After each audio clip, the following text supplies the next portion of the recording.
Hey everyone, and welcome to my best books of 2023 video.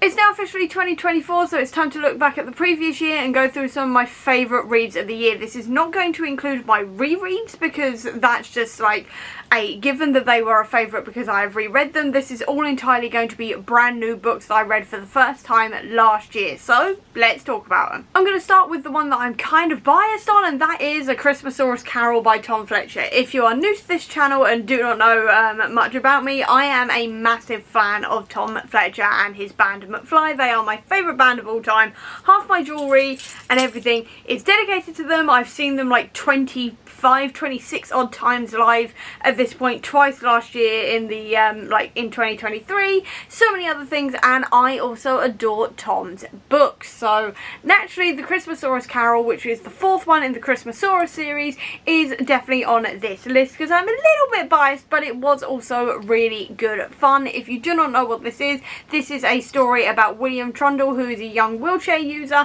and his best friend who happens to be a Christmas dinosaur, and this time they are trying to save Christmas when Ebenezer Scrooge has been read out of A Christmas Carol. And this was a really good time. It was really fun, really cute as always. It was a really quick read. I read it in a day. The artwork is once again absolutely brilliant, and it was just generally an absolutely fantastic time, even if I am not the most Christmassy person in the world. Then also there is Leigh Bardugo's Demon in the Wood. This one is a prequel to the original Shadow and Bone series, and this is following the Darkling and sort of following him as a teenager, so you can find out kind of where he came from, why he views the world like he does, this kind of thing, and I had generally a really good time with this. The artwork in here is really pretty. It looks like this, and I sped through it in 20 minutes. I loved it. I loved being back in the world of the Grisha again, finding out more about the Darkling, all of this kind of thing. It was just generally a really good time. And then for what is possibly my favourite read of the year, by the way, this is not in any sort of order. I should have mentioned that first. This is not in any sort of order. This is just the books in the order that I pulled them off my shelves in. But anyway, my favourite book of the year, quite possibly, is Fragile Threads of Power by V.E. Schwab, because it was Fragile Threads of Power. What was I going to do apart from call this my favourite book of the year? I love the Darker Shade of Magic series. It is one of my favourite series of all time. V.E. Schwab is one of my favourite authors of all time. Ken is my favourite fictional character from books of all time. To have all of them back in this, along with Rai and Lila and Alucard and like so many other characters from the original Darker Shade of Magic series, while introducing new characters and a brand new like storyline within this world, I just loved it. I loved it so much. I flew through this book. I was obsessed with it from beginning to end. The plot twists, the new like things we learn in this book, the new characters, everything else is set up. It was all just absolutely unbelievably gorgeous. I loved it. 5 stars. It was the easiest 5 stars I gave this year.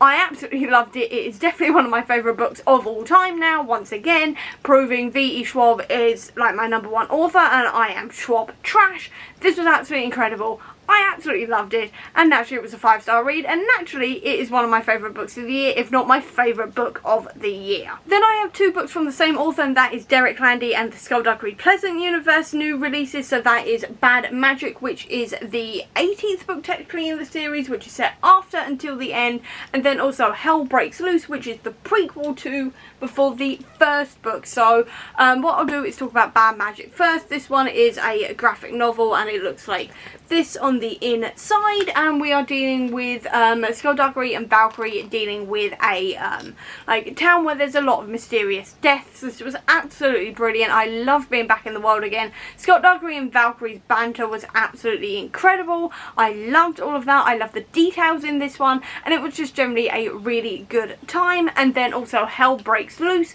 was so much fun. I loved being back in the original like war section, where we are seeing characters like Skullduggery for the first time, like back then before Valkyrie was even born, all of this kind of thing. Seeing all of these characters interact with each other back then, and sort of seeing what I know after having read the rest of the series and being like, oh, I don't like you because you're evil, but there we go. I loved all of that. I loved everything. I can't get enough of this. I cannot get enough of this. It was so good. Like, Both of these were so good. I read both of these in a day. I've got a full reading vlog for this, which I'll leave a link to up above if you want to check it out. And it's Derek Landy, it's Skulduggery Pleasant. Of course, these are going to end up on my list as well. Then the final physical book I have to mention is Mindwalker. This one is by Kate Dillon, and I had an amazing time reading this one. This one is all about Syl, who is determined to become a legend, but she's only got a year left before her 18th birthday when the supercomputer grafted to her brain kills her, and then her company, who she is working for, betrays her, and she has to go on the run to clear her name. And I love this book so much. I love the world of it, I love the characters of it, I loved also meeting the author, I should say, at Yelp, which was absolutely amazing. So you can see her signature there. That was really awesome. I also got 2 bits of character art I just thought I'd quickly show you of our 2 main characters. There we go. So you see them. I love that. I love the character design as well, because our main character here has silver hair and then multicoloured bits underneath. And I mean, you can't see it right now, but my hair is usually green with colours all the way through this bit. So I found that really cool as well, because I was like, hey, I have hair like that just without the silver. So I really enjoyed that element of it. I love the world of it. I love the storyline of it. It was all absolutely amazing, and I absolutely thoroughly enjoyed myself reading this. Then if we go on to the ebooks and the audiobooks, the only audiobook I have to mention is Iron Widow, because my god was this good. Like, I am not over how good this was. I had such a good time with this, because this is what I'm described as being like Pacific Rim, but we are in the main like point of view of a character who is just ready to burn the patriarchy to the ground, and she is angry at everything, and I love those 2 things. I really enjoy watching Pacific Rim, and then anything where we've got a female character who is ready to stab first, ask questions later, and burn down the patriarchy, I am all over it. And you've got to believe the hype with this book, because it was so good. The world building, the characters, the storyline, all of it was absolutely incredible. I loved also the audiobook for this as well. The narrator did such a good job with it. I will leave their name down below because I do not have it on me right now, but they were so good at like narrating this book as well, and it was just, oh, it was so good. I loved every single minute of this book, and I will definitely be re-listening to it, and I will probably also be trying to read it physically at some point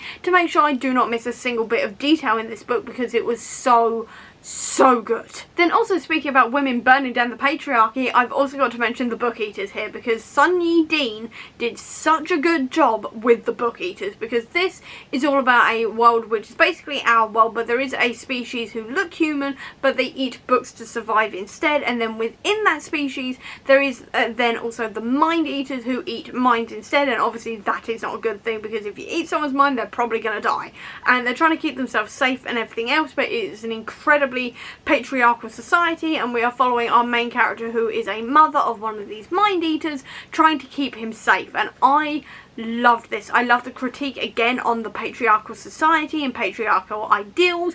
I loved all of that. I loved as well like the world of the Book Eaters and everything else. That was absolutely brilliant. I loved all of that. I loved like the storyline in this one. I am hoping there are going to be more books in this world, because I loved it so much.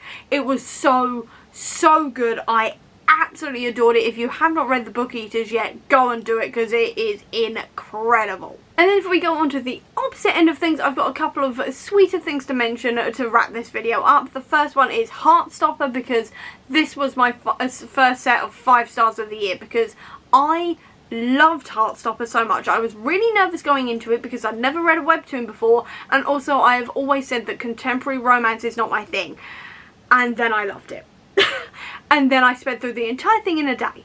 I literally read everything on Webtoon that was available in a day, and then every time Alice Oseman dropped another update, I was running to read it, because I just loved this so much. I fell in love with Nick and Charlie. I fell in love with all of their friends. I fell in love with their storyline. I fell in love with their love. It just made me feel all warm and fuzzy inside, which I am not used to when I'm reading, and I just loved it so much. I loved it so much, and it also made me really consider whether or not contemporary romance is my thing, and there is a project coming out for this, so keep your eye out for that, because that is coming around Valentine's Day. But oh, it was so good. It was so good. Like, I know I'm so far behind on the hype on Heartstopper, but I adored every single minute of it, of the TV show and also the webtoon. It was gorgeous, it was adorable, I loved every minute of it. Also, if we're talking about things I spent through, I have to mention It's Jeff, because It's Jeff the Land Shark is the cutest Marvel comic I've ever read. And I've read some cute Marvel comics, but this one absolutely takes it, because this is all about Jeff, who is a land shark, otherwise known as, he is a shark that was experimented on, so now he's got arms and he's got legs like a dog essentially, but like sharky legs, and he can walk on land. So he ends up getting into loads of trouble in the Marvel universe, and by trouble I mean literally just causing chaos. And it's so cute and so funny. This is a brilliant all ages comic, and I loved every single minute of it, because Jeff is adorable. I adore him. He's so cute. I love every single minute to do with Jeff. He quickly became one of my favourite Marvel characters ever. I adored him. And then also on Marvel Unlimited I read Alligator Loki, and this is all about the alligator version of Loki and his different adventures. And again, this was great because this one is definitely more of like a mischievous one, because obviously he's a variant of Loki, the god of mischief.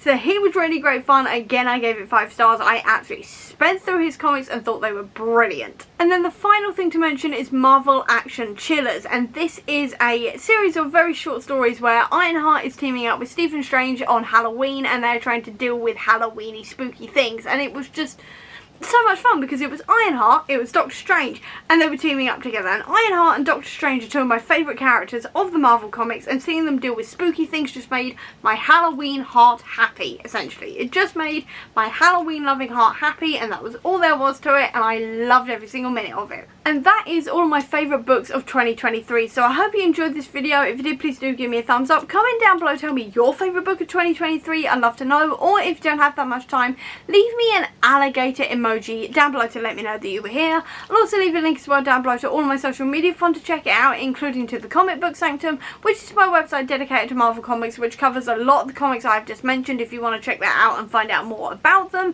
Or if you want to also try out digital reading journaling this year, I have a link down below to my free digital reading journal template if you want to check that out and try it out for yourself. Or if you just want to see any more of my videos, please click subscribe here, and over here will be the link to my previous video. Until next time everyone, bye!